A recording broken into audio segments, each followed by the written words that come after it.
Shankar IAS academy 19 ஆண்டுகள் பயணத்தில் 2200க்கும் மேற்பட்ட IAS IPS மற்றும் குடிமைப்பணி தேர்வாளர்கள். உங்கள் IAS IPS கனவை நிஜமாக்க உடனே 7677666266 என்ற எண்ணிற்கு கால் செய்யவும். நம்மிடம் பேசுவதற்காக பேராசிரியர் தாவி வெங்கடேஸ்வரன் அவர்கள் இணைந்திருக்கிறார். சார் வணக்கம். வணக்கம். வணக்கம் சார், காலையில நம்ம சொல்லியிருந்தோம் இன்னும் ஒரு 6 முதல் 7 மணி நேரத்துல L1 புள்ளியை அடைந்து விடுவோம் அப்படின்னு சொல்லியிருந்தீங்க. இப்போ அடைந்து விட்டோம். உங்களுடைய முதல் கட்ட கருத்துக்களை பகிர்ந்து கொள்ளுங்கள் சார். இப்போ ஒரு 4 லேன் ரோட்ல கார் ஓட்டுறது பெரிய பிரச்சனை கிடையாது. ஆனா அதே காரை ஒரு குட்டி பார்க்கிங் ஸ்லாட்ல கரெக்டா அந்த 2 லைனுக்கு நடுவுல பேக் எடுத்து யாரையும் இடிக்காம பார்க் பண்ணதுதான் பெரிய கஷ்டமான விஷயம். அது மாதிரிதான் ஆதித்யாவை அந்த L1 புள்ளியை நோக்கி லக்ராஞ்ச் 1ன்னு சொல்ற அந்த புள்ளியை நோக்கி ஏவுவது பெரிய விஷயம் கிடையாது. அந்த இடத்துல போனதுக்கு பிறகு அது கரெக்டான கோணத்துல குறிப்பான வேகத்தை கொடுத்து அதை இன்செஷன் சொல்லுவாங்க, நுழைப்பது, அந்த பாதைக்குள் நுழைப்பது என்பதுதான் ஒரு சவாலான ஒரு விஷயம். அதை பூமியில இருந்து கட்டுப்படுத்த முடியாது. ஏன்னா 15 லட்சம் கிலோமீட்டர். ஸோ இங்கேருந்து நம்ம ஒரு ஹலோன்னு சொன்னா கூட அது 4 செகண்ட் ஆகும் அங்க போய் சேர. ஸோ அவ்வளவு தொலைவில் இருப்பதை தானியங்கியா தான் அது செயல்பட்டாகும்.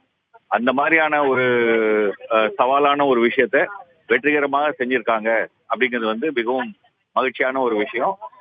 இஸ்ரோனுடைய தொழில்நுட்பம் மேலும் மேலும் மெச்சப்பட்டு வருகிறது என்று நம்ம இதிலிருந்து புரிஞ்சுக்கலாம்.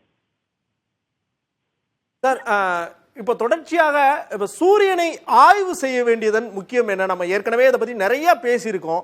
சூரிய புயல்கள், அடுத்து சூரியனுடைய வளிமண்டலத்தை பற்றி புரியாத புதிர்கள் நிறைய இருக்குது அப்படின்னு சொல்லியிருந்தோம். இப்போ குறிப்பாக பூமியினுடைய காலநிலை மாற்றத்திற்கும் சூரியனுடைய செயல்பாட்டிற்கும் காரணம் இருக்குதா சார்? நிறைய இருக்கு. இப்போ சூரியன்ல இருந்து நிறைய சூரிய காற்று வந்ததுன்னு சொன்னாக்க பூமியினுடைய வளிமண்டலத்துல கூடுதலாக மேகங்கள் உருவாகும். கூடுதலாக மேகங்கள் உருவானாக்க சூரிய ஒளியை அது பிரதிபலிச்சிடும். அப்போ பூமி குளிரும்னா உடனே ஒரே பனியா மாறிடும்னு அர்த்தம் கிடையாது. சராசரி வெப்பம் குறையும். ஸோ சூரியனுடைய ஏற்ற இறக்க இயக்கம் பூமியினுடைய காலநிலை மீது ஒரு தாக்கத்தை செலுத்துகிறது. எவ்வளவு தாக்கத்தை செலுத்துது என்பது குறித்து நமக்கு தெளிவா தெரியாது. உண்மையிலேயே இந்த ஆதித்யாவினுடைய ஒரு சூரியனிலிருந்து வரக்கூடிய அளவை அளவிட்டு பூமியில் ஏற்படக்கூடிய மாற்றத்தால அதன் மூலமாக நம்ம இந்த காலநிலை தாக்கத்தையும் அறிந்து கொள்ளலாம்.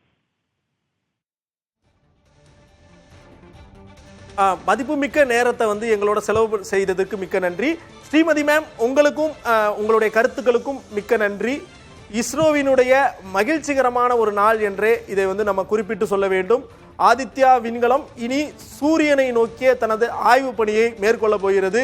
ஏற்கனவே 4 அறிவியல் ஆய்வு கருவிகள் செயல்பட தொடங்கியுள்ள நிலையில மீதமுள்ள 3 அறிவியல் ஆய்வு கருவிகளோடு சேர்த்து 7 அறிவியல் ஆய்வு கருவிகளும் தொடர்ச்சியாக சூரியனை வெவ்வேறு கோணங்களில் தகவல்கள் பெற்றும் படங்கள் எடுத்தும் தொடர்ச்சியாக அனுப்பும் என கூறப்படுகிறது.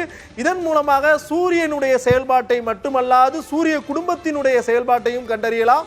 முன்னெச்சரிக்கையாக பூமிக்கு வரக்கூடிய மின்காந்த சூரிய சக்திகள், அதாவது அதீத அளவிலான சூரிய புயல்கள் தாக்கும் போது எந்த அளவிற்கு பாதிப்பு ஏற்படும் என்பதையும் நம்மளால கண்டறிய முடியும்.